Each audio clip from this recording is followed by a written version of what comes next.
como mencionábamos,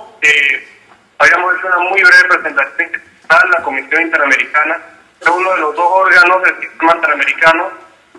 encargados de la revisión del cumplimiento de las obligaciones internacionales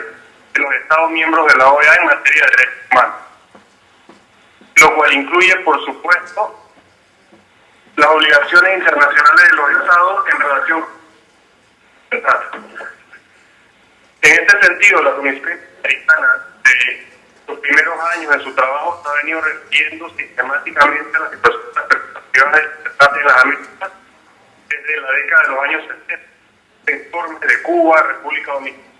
hasta el presente, hasta sus últimos informes sobre la situación de los derechos humanos en Honduras y en Venezuela. Las actividades que lleva a cabo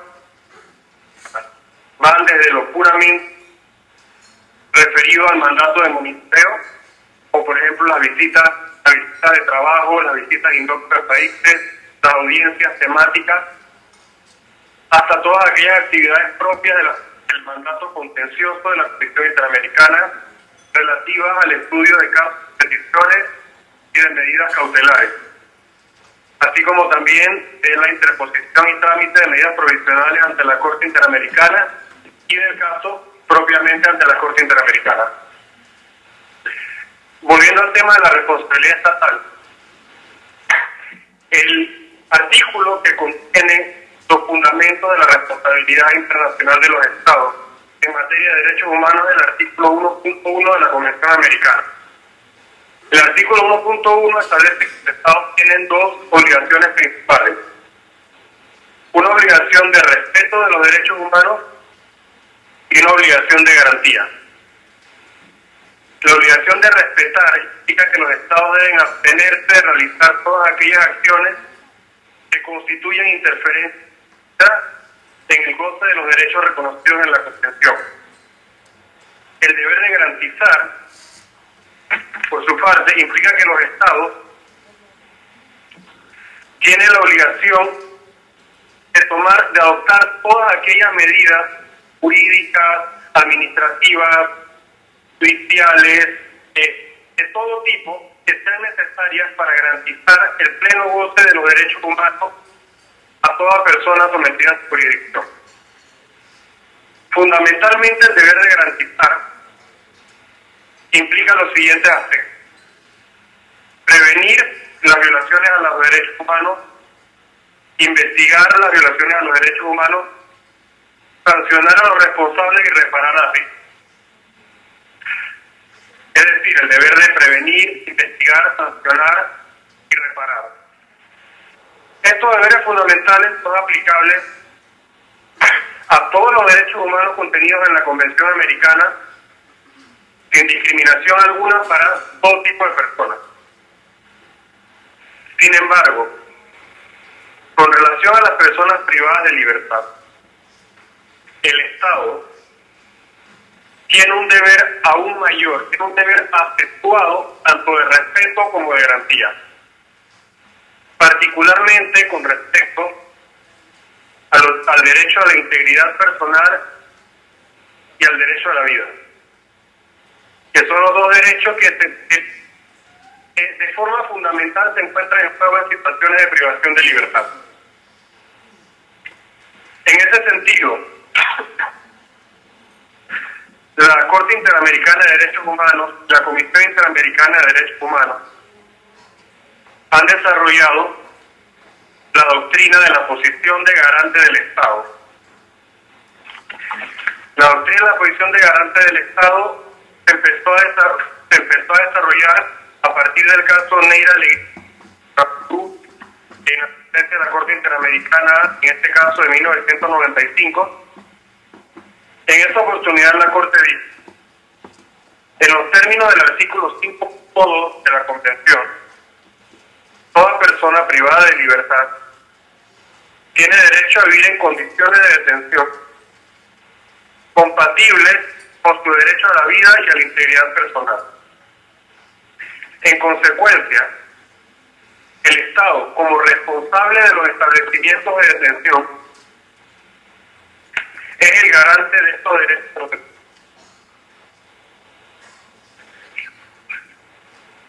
Bien, en ese sentido y siguiendo esa línea, la Comisión Interamericana, en su informe de fondo 41 de 1999, relativo a una serie de casos de menores detenidos en Honduras, dijo lo siguiente: el Estado, al privar de libertad a una persona,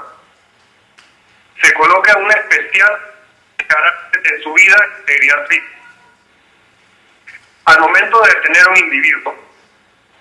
el Estado lo introduce en una institución total, como es la prisión, en la cual diversos aspectos de su vida se someten a una regulación fija y se produce un alejamiento de su entorno natural y social, un control absoluto, una pérdida de intimidad, una limitación de espacio vital y sobre todo una radical disminución de las posibilidades de autoprotección. Todo ello hace que el acto de la restricción implique un compromiso específico y material de proteger la dignidad humana del recluso mientras esté bajo su custodia,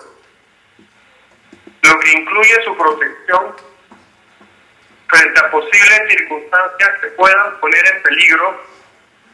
su vida, salud e integridad personal, entre otros derechos.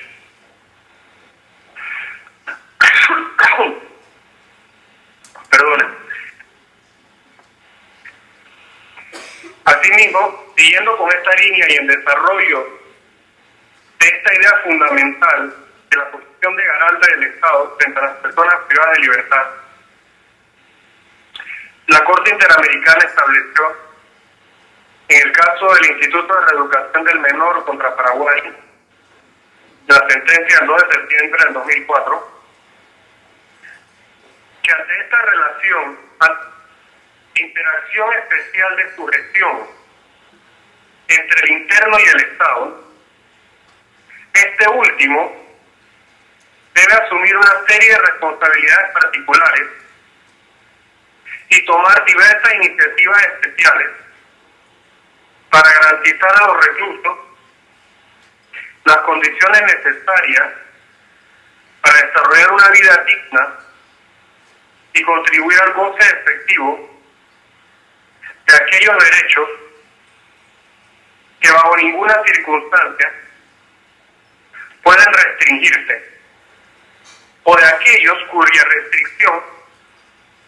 no deriva necesariamente de la privación de libertad y que por lo tanto no es permisible. De no ser así, ello implicaría que la privación de libertad despoja a la persona de su titularidad respecto de todos los derechos humanos, lo que no es posible aceptar. Es decir, con esto lo que los órganos del sistema interamericano buscan establecer es que a pesar de que los estados tienen deberes generales de respeto y garantía de los derechos humanos, existen algunos casos de grupos vulnerables, entre los que se encuentran las personas privadas de libertad, en los que el deber del Estado es aún mayor y exige que se adopten medidas particulares y específicas a esas circunstancias.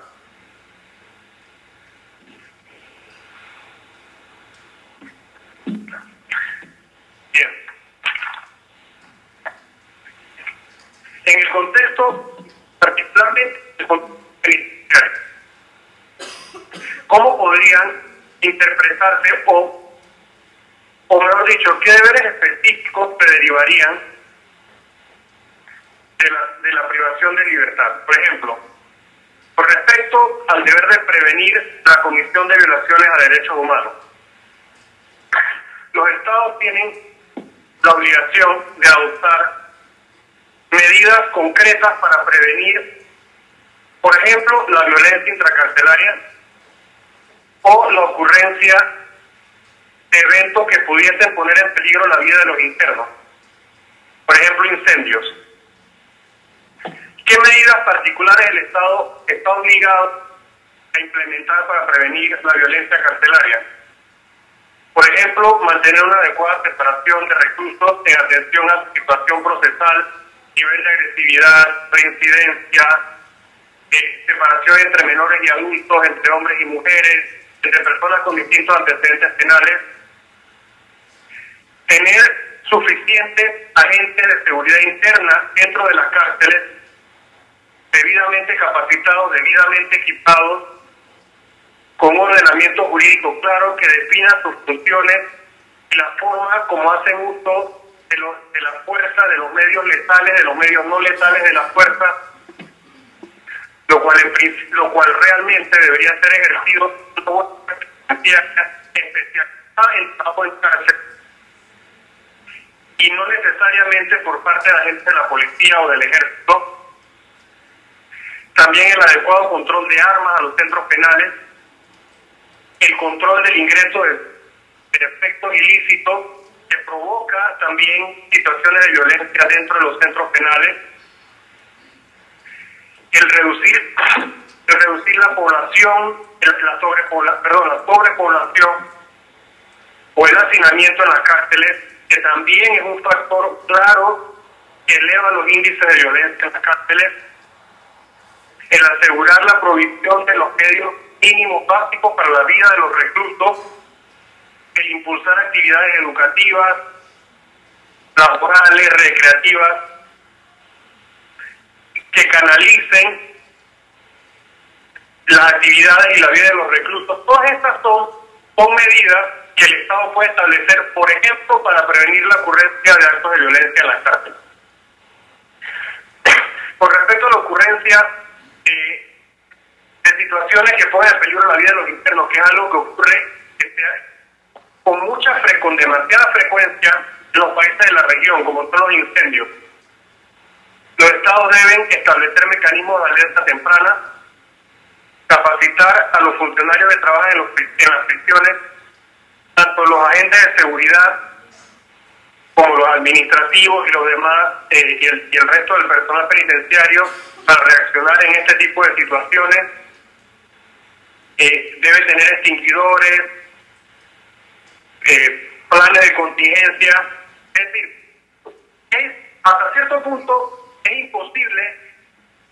impedir que ocurran incendios en la cárcel, o que se inicien los incendios en la cárcel. Las cárceles son lugares que están llenos de elementos que pueden dar incendios: cigarrillos, encendedores, colchones, ropa, material inflamable en general. Lo que sí puede hacer el Estado es prevenir, en la mayor medida de lo posible, que estos eventos ocurran o reaccionar de la manera adecuada para limitar al máximo las consecuencias de vidas humanas que puedan ocurrir. Y ahí es donde está el deber del Estado de prevenir. Deber que, como hemos dicho, es acentuado en la situación de personas privadas de libertad.